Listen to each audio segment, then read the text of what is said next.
Welcome back to Understanding Residential Permit Drawings. In the previous video, video 5A, we talked about building sections. In this video, 5B, we're going to talk about typical wall sections.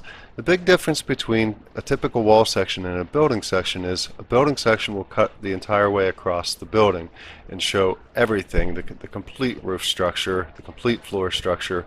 A typical wall section is going to be a much larger scale. In this case, this project's case, our typical wall section, show you, is a 3/4 inch equals a foot scale, whereas our building section was a 1/4 inch equals a foot scale. So there's 3 times the detail level in this drawing. So it's a good place to really break down all of the construction details, all of the different materials. There's just a tremendous amount of information that's contained within this drawing. In my personal opinion, it's probably the most important drawing there is in a set of drawings, because it tells the contractor exactly how this building is supposed to be built from the ground up throughout the entire process. So just starting with this, looking at this, the other part that I want to understand is I'm basically cutting through, and I'm going to go back to my plan view. I'm cutting through just a small portion of the wall there, and you can see the same thing in this drawing, cutting through a small portion of the wall. So whenever I look at this, it basically terminates right there. And what I do is I try to show enough that I can show a couple different, I can show how the floor framing is working out, how the truss system is working out. Alright, so I'm going to start out with the very bottom, and we're just going to work our way up. So I'm just going to zoom in here a little bit, maybe one touch more. Alright, at the very bottom we have a lot going on here. So the structural part, the first thing that's going to happen, and I'm going to kind of walk you through this from the construction standpoint, so, or I'm going to start out that way. The first thing that's going to happen is this whole site is going to have to be excavated. So the excavation, this symbol right here, this represents earth. So anytime that you see this, this is going to represent the earth or the ground. So you can see the ground shows up the whole way throughout here. So basically what's going to happen, the excavation is going to come down and dig a hole like this and take all of this material out. The next thing that's going to happen is these former drains are going to be put in place. They're going to be secured in place, and that allows the contractor to do a couple different things. We're going to be able to go through and pour the concrete footing right up to that level, and it's a nice finished product. Now the former drain has 2 different sections in it. You can see the 2 different sections here, the top and the bottom, and we have a section that you can tap your, it's basically a connection for a 4-inch drain pipe, and we're going to use that for 2 different things. So this one right here, it's indicating the one on the exterior side of the wall. It's going to be a 4-inch Schedule 40 PVC. Schedule 40 is the wall thickness, which is a pretty heavy duty pipe. We don't want that pipe to collapse whenever we're backfilling. The slope is a minimum an 1/8 inch per foot, so we want this to slope away from the building, and it's going to go to daylight or sump. So basically, if we can achieve daylight, that's the better situation. So the place that you would not, and basically that means that it's going to slope the whole way from the house somewhere on the property where it comes out and is exposed to daylight. If it's a completely flat piece of ground, you're going to have to go to a sump pump and then pump out anything. The daylight situation is a much better option if possible. So on the other side, we have a former drain radon vent. So this is to collect and mitigate any radon that's found under the ground. So there's a few different ways that you can do this. You can have this perforated pipe. It's basically going to, this is going to have, the former drain itself is going to have slots the whole way through it, the whole way along the perimeter, that's going to allow either radon to pass into that or water to move into it and then be pulled away. Now this existing radon vent needs to be tied into an existing system because the owners have an existing, it's a system that is active. Basically they have a fan that measures it and then pulls out air from the system. So moving forward, after the footing is poured, we go ahead and build the foundation. So within this we have all kinds of different information about the foundation, and I'm not going to get into each one of these notes specifically, but the foundation is going to be made up of CMUs, and then it's going to have a few other features too. It's going to have to be insulated, and then it's going to have to be waterproofed. So this is my place that I can say exactly how it's going to be insulated, how it's going to be waterproofed, and what care should be taken to make sure those are effectively done. Then I can show the backfill. In this case we're going to use a 2B crushed limestone for backfill, and it'll either say that or show that somewhere in the notes. After the foundation is done, we can go through and we can put our sill plate on, and we can anchor that, use the anchors in the CMU to anchor it down. We have our joist system, which is basically this right here is going to be our floor assembly. So we're going to have details about the floor assembly, the spacing of the joists, what kind of joists they are, how big they are, what the grade of the lumber is, what the floor system is, how it's going to be applied, what the subfloor system is and how it's going to be applied. So I get into a lot of details there. Next I have the wall assembly.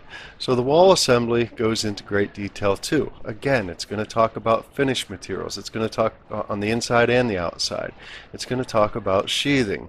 It's going to talk about the thermal properties of the insulation. It's also going to talk about moisture protection. So how am I going to keep moisture out from the outside, and how am I going to keep moisture out of the wall from the inside? So some places are going to require a vapor barrier on the warm side of the wall. So there's all kinds of information that goes into that wall assembly. And then we get up to the roof assembly, and we get into all the different kinds of information, how much insulation, what the finish is going to be on the inside and the outside. We're going to have venting requirements. There's probably going to be vent baffles that will allow the air to pass through the cavity. It doesn't get stopped by insulation being stuffed in there. And that would create ice dams out here and work back up through the wall and be a bad thing. So we have to maintain that 1-inch airspace with vent baffles. So tons of information within this drawing, and again, just to reiterate the importance of this, this really is the focus of how the entire project is going to be built. We spell out everything in great detail. Anything that is important, we specify that in here. We do the spacing of the studs, we do the spacing of the trusses, we do the spacing of the anchor bolts and the joists. So just to show you one other quick little example of what goes on with this plan, down here we have, zoom out one more time, down here I have the OSB. It's a very difficult thing to see, but I have the two lines that represent the OSB on the face of the stud. Well, that OSB actually extends down past onto this foundation and over this sill plate, and that's pretty significant feature that a lot of contractors miss or ignore. So I could even show a large-scale detail of that. But basically what that does, it does a few different things for us.